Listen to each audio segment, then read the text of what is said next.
Hey guys, this is bonus video number 1 for the stop motion layer art class. I hope you enjoy it. I show you a few extra things here. So when you're working with animation in Photoshop, you can apply layer styles to your layers. That means that, hey, we don't actually have to export our layers with drop shadows from Illustrator. So if this is something that you fancy, you can go to your layers, just unlock all of your layers except for your background layer, select your layers, go to your appearance panel, and delete your drop shadow appearance.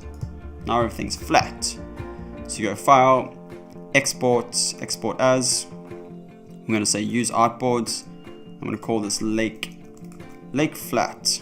The format should be PSD. Export. Make sure you write the layers. Okay. Now when you go to Finder, you can open up Lake Flat, and I'm just going to flatten all of these groups. So instead of just right clicking and saying merge group, I'm going to go Command E, Command E, Command E, Command E, or Control E if you're on a Windows computer. I'm then going to tap this layer, go to my effects button and click drop shadow. Now I can change my opacity, 40% is good. I'm going to change the angle to 90. You can use global light if you want. I don't really like using that for animation stuff. It just means I can animate my drop shadow, which can be quite fun. Distance 10, spread 0, size 10. Okay.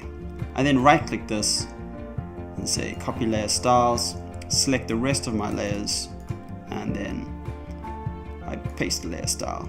And just like that, we have drop shadows on our layers in Photoshop. And we can change them in Photoshop. And we can animate them. So if we create frame animation and duplicate this frame, we can double click on drop shadow, change this to -90. Okay. Look at that. And if I right click here and I say copy layer style and I select the rest of the layers, right click and say paste layer style, all of a sudden we have different shadows, or shadows being cast from a different light.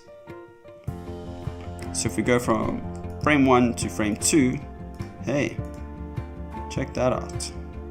Let's maybe make this loop forever. You can come up with some really cool effects if you want to. So you can animate drop shadows. You can also apply and animate any other effects or layer styles that you can think of. So this may be dangerous. I'm not quite sure I want to tell you this. You may make a bunch of cheese, but you may make amazing stuff. So you can do bevel and embosses, you can do strokes, inner shadows, inner glows.